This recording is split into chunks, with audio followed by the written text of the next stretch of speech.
Selamat pagi semuanya, apa kabar? Sehat, sukses, bahagia selalu. Jangan lupa subscribe, like, nyalakan lonceng notifikasi, dan juga berikan komentar-komentar Anda dan bagikan channel ini agar kami makin bersemangat lagi dalam memberikan Anda konten-konten terbaik setiap harinya. Bagi Anda yang selama ini telah mendukung kami ucapkan terima kasih dan kami doakan Anda selalu diberikan kesehatan, rezeki, dan kebahagiaan yang melimpah.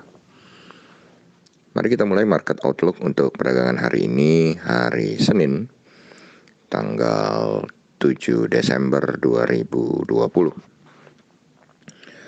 Satu berita utama yang menjadi headline bagi IHSG kita hari ini adalah adanya kemungkinan euforia market dengan kedatangan vaksin Sinovac dari China ke Indonesia.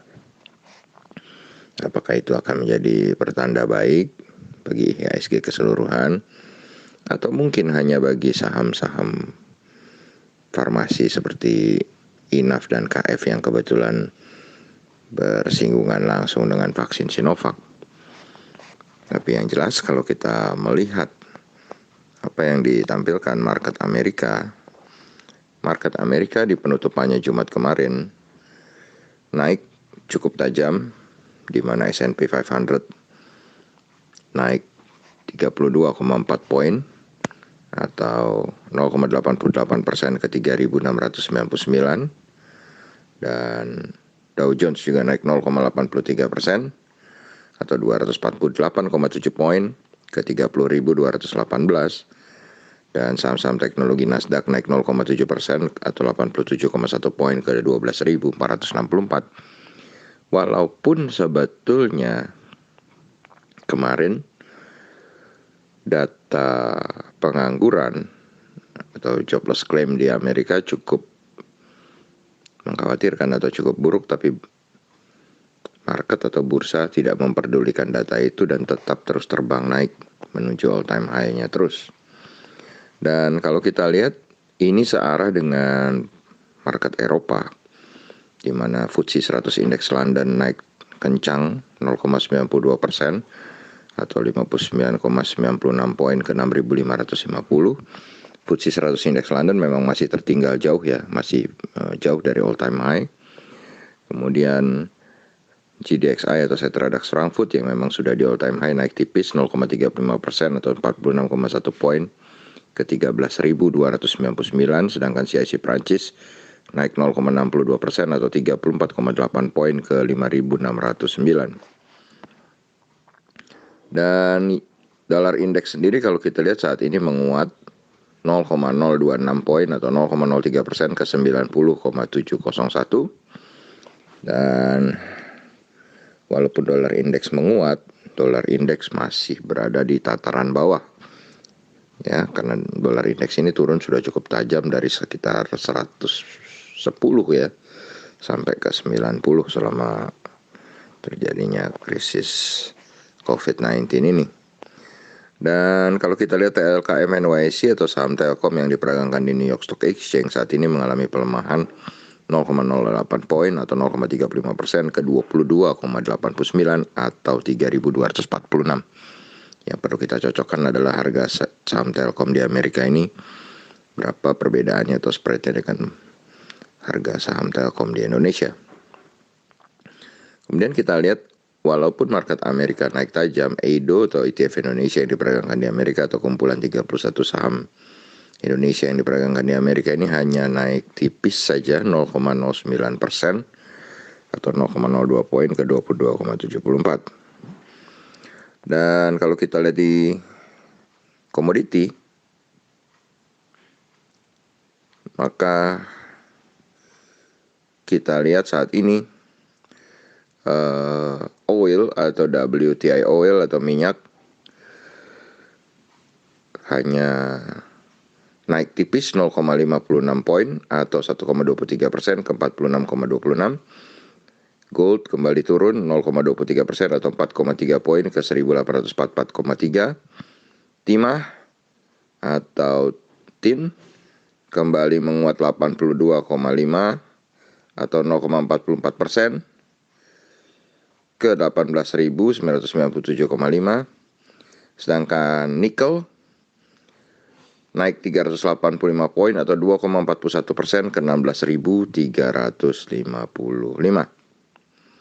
Dan kalau kita lihat batu bara Newcastle mengalami penguatan 0,68% atau 0,5 poin ke 74,25 untuk kontrak bulan Desember, dan untuk kontrak bulan Januari mengalami penguatan 2% atau 1,5 poin ke 75,8.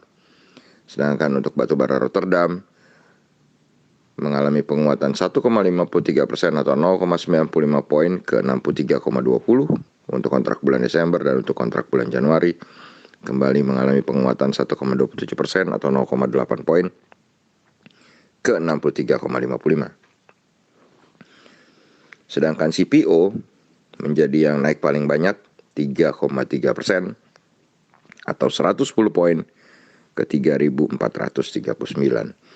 Jadi tentu saja untuk saham-saham komoditi hari ini yang sangat menarik diperdagangkan adalah saham-saham nikel, saham-saham batubara, dan yang paling tinggi kenaikannya adalah saham-saham CPO.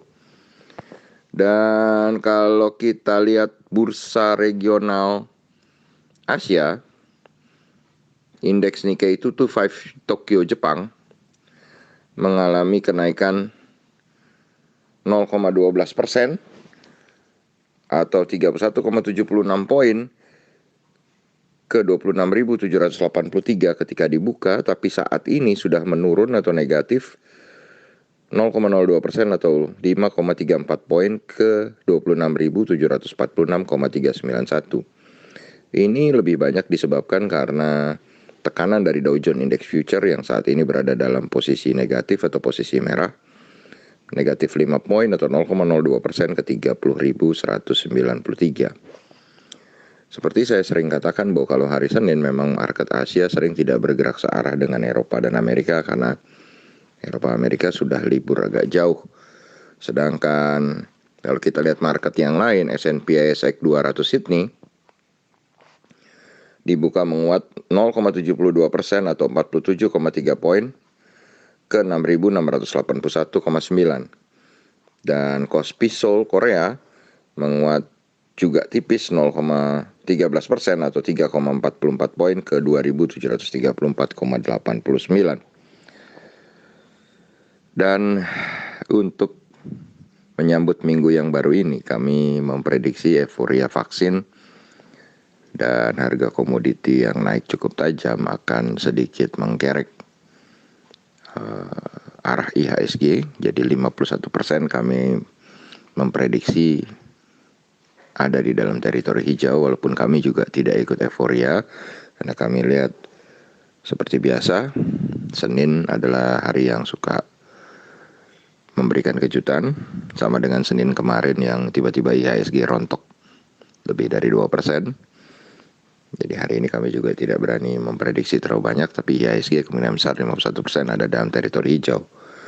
Karena kami selalu mengedepankan rasionalitas dan kehati-hatian. Walaupun kita semua tentu mengharapnya hijau tebal, hijau 1%. Jadi kita harus tetap selalu waspada. Demikianlah apa yang bisa kami bagikan pagi ini. Semoga Anda selalu tetap sehat, tetap semangat, maju terus dalam mencapai profit maksimal pasar modal Indonesia dengan terus rajin belajar, membuat analisa dan trading plan. Dan jangan lupa untuk selalu berusaha bahagia. Sampai jumpa di berbagai insight dan informasi menarik lainnya dari carakaya.id. Sampai jumpa.